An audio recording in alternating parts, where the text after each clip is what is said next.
So, I don't really have a purpose to make this video. I was originally gonna make a video explaining the quote-unquote downfall of story mode.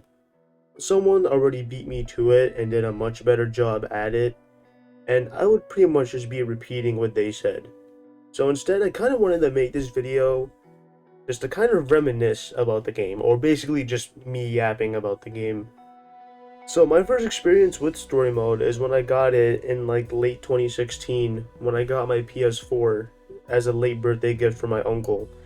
And when he was buying the PS4, I asked him if he can get me Minecraft with it, and he didn't know if to get the regular Minecraft or story mode, since obviously he didn't know what the difference was since he's not a gamer. And since he didn't want to get the wrong one, that maybe I wouldn't like it, he just got both. And I remember that night specifically, the second I finished up setting up my account, going through the entire setup process on the PS4, I immediately launched up story mode and I started playing episode 1. And oh boy, that was a long time ago, and I honestly love story mode. But going back to modern time, I was recently browsing Amazon for something when I accidentally stumbled upon a Steam key for the game. I was like, oh, I remember story mode, why not replay it? So I bought the key for $60. So it was a little expensive. And oh my god, the nostalgia started flowing in. And it was just truly unfortunate what happened to story mode. I'm pretty sure a lot of you know that Telltale Games, the studio behind story mode, went bankrupt on October 11th of 2018. And due to the bankruptcy, they lost the rights to story mode and they couldn't sell it at any retail store. Including their other games also, not just story mode. However, getting back to the game itself, I know I keep jumping between topics though, but originally the game was announced on the 14th of December of 2014. I think it was actually during like a Minecon when they used to host those. I think it was in the UK, I could be wrong. In the London Minecon they announced it. And it actually had pretty mixed reception when Telltale first announced it, since Telltale is known for a lot more mature games like The Walking Dead or The Wolf Among Us. And them suddenly making a Minecraft game, a lot of people found that as kind of cheap and just Telltale accepting it because they just wanted quick money. But I never really saw it like that. Clearly, Telltale had passion for the game. Now, looking back on it, on story mode and playing some of their other titles, I definitely wouldn't say story mode is their best title, because I do like The Walking Dead and The Wolf Among Us just a bit more story-wise. I think it's just more interesting. It's written better, it's planned out better. But still, I can't deny I still like story mode, and I still have tons of nostalgia. Like I said, the literal second I opened my PS4, I immediately started playing story mode, not even the regular Minecraft. And once the game fully finished, some people found the writing pretty bad and kind of corny and cringe. And I mean, I guess you could say that, like some of the lines are a little corny, but honestly, I think it kind of adds to the charm of the game. I mean, you're not playing story mode for its intense, immersive story. I wouldn't say it's the next Red Dead or Witcher game, but the story is honestly pretty unique for what they had to work with, since regular Minecraft doesn't really have a story. Minecraft takes pride in letting you kind of create your own story, doing whatever you want. So there really wasn't much Telltale could work with, and they managed to get creative and make a good story. Like, I found the Witherstorm a really interesting idea. And while we're on the topic of the story, I feel like they killed the Witherstorm too early. The game, or at least season 1, only has 8 episodes, and the Witherstorm is only in 4 of them, or just half the game. Now, I think it's fine, but I would have liked it if the Witherstorm stayed for an extra episode and then got killed off. As I think they didn't rush the Witherstorm arc too much, but I feel like it could have had more time to build up.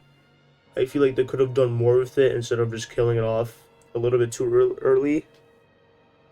But the other half of the game, the other 4 episodes, revolve around like the portal hallway. This hallway filled with, I think, nearly infinite portals to multiple different dimensions. I also found that concept really interesting. Like in episode 5, they kind of implement the skyblock concept and like this city in the sky, where there was like this Eversource chicken that can spawn infinite resources through spawn eggs, which I also found that really interesting. Then there was episode 6, which used to be my absolute favorite, with all the different YouTubers and a murder mystery. Now, some people saw that as kind of cheap, as just Telltale using Minecraft YouTubers to get kids to buy the game. And are they wrong? Probably not. I mean, realistically, they probably did that as kind of like a marketing move.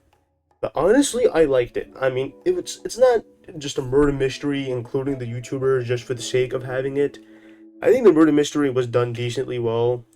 Like, I liked the concept, and so seeing my favorite YouTubers in the same room, like Dan TDM, Captain Sparkles, and Stampy, just felt surreal. And I don't think such a giant collab like that in a Minecraft game will probably never happen again.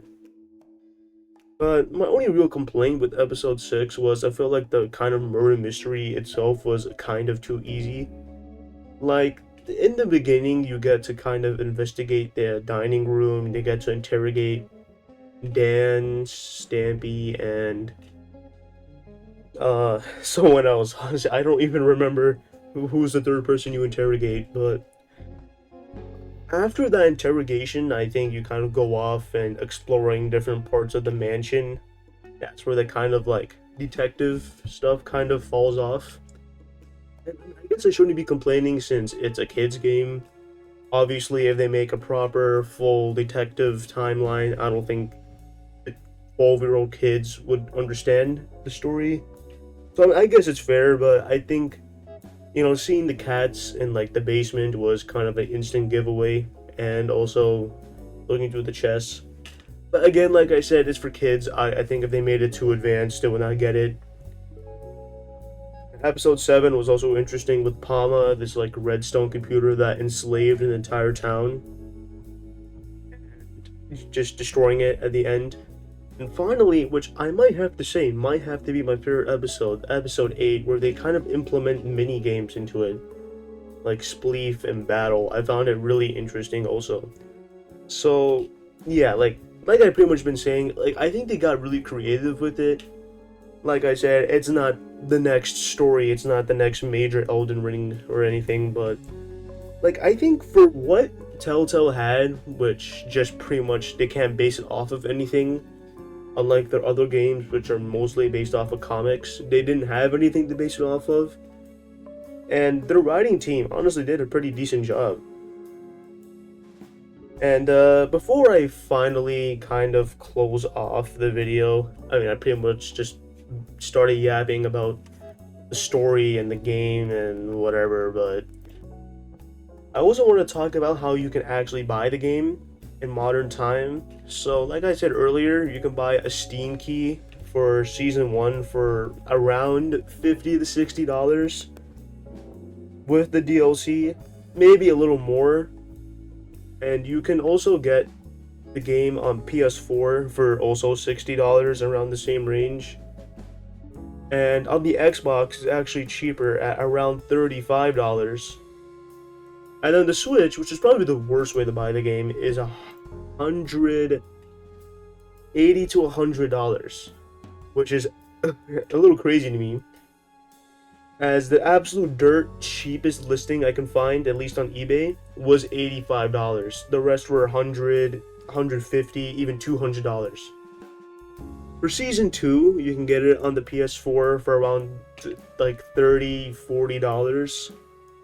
For Xbox, it's also kind of the same range, but it's a little bit lower, like $20 to $30 instead. And the Switch being $100 plus. So, Switch is easily the worst way to play story mode. It's just the most expensive.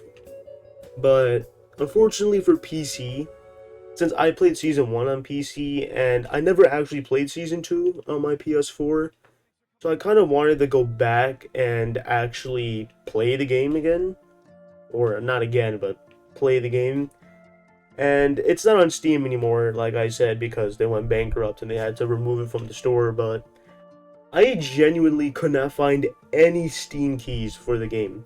Like, I was scouring the internet for at least like 4 hours, just looking through every possible Steam key website, looking for them. I went on CD keys, just, they didn't have it. I went on even the really shady websites, they didn't even have it. Like, just nobody had any Steam keys for it. They're either all out. I know another way you can get Season 2 on Steam is by using the family sharing thing. I couldn't find anyone to do it with. And now you're probably saying to me, why couldn't I just play the game on console? And you're right, I could have just done that, but I wanted to play it on PC, so I just pirated it. Respectfully, I know that's like the low honor option, that's not a good thing to do. I'm not endorsing pirating in any way, but there was literally no other option. I wanted to play it on PC, since that's how I play most of my games, and there was just no other option. Like I said, I couldn't find any Steam keys, like, at all. And I couldn't find anyone to family share the game with me, so I just had to pirate it. There was no other option I had. So I would probably say, looking back now, the best way to play story mode is on the Xbox One, since the prices are the lowest on that. And also another thing I must mention, I almost forgot, is that you want to buy the complete adventure if you're buying discs or the Steam key for Season 1. You want to buy the complete adventure version, not the season pass. Since episodes like 6 to 8 came later on as DLC,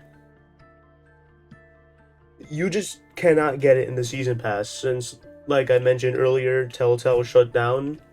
And with them shutting down, the story mode servers also shut down, which is why you can't see your choices. Which is honestly kind of dumb. I don't know why they even connected that to a server. They could have easily just made that offline, but because of that, you can't download episodes 6 to 8, so you have an incomplete version of the game. They are cheaper though, so if you only really care about the first 5 episodes and want the cheapest possible way to play it, go for it. But if you want the complete package, you just do not want to get the season pass. So just a heads up, for Season 2, any copy's fine since it had no DLC. So Season 2, you're safe, you can buy any copy. But for Season 1, go for the complete adventure. It will be much more expensive.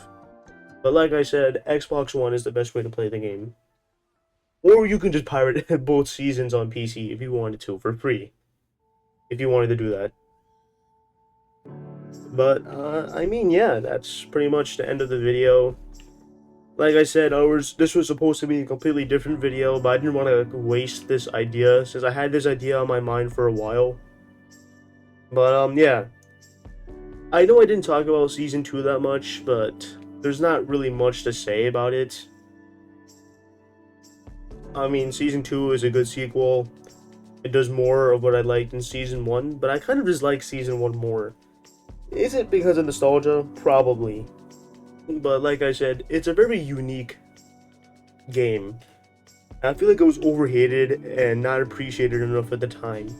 And since now you kind of have to go through these like loops and holes and you have to shell out more money to buy the game now, I think it's definitely earned its appreciation. And I was also scrolling on YouTube not that long ago, and I found this rabbit hole of different story mode channels that still like semi-regularly upload videos about the game. So the community, while small, still seems pretty active also. But yeah, I think I rambled about the game enough. Like I said, this is kind of different from my other videos. I didn't really have a clear direction of what to talk about, which is why I kept switching between topics. But yeah, I mean, I hope you liked the video. If enough of you like this, I can maybe make a similar video going more into Season 2, since I spent most of this one just talking about Season 1. Or maybe I can make a review of both games also if you want. But, I mean, that's going to pretty much be it. If I keep going, I'm going to start yapping even longer. But, Thanks for watching, like and sub, or don't, and hopefully I'll see you in my next video.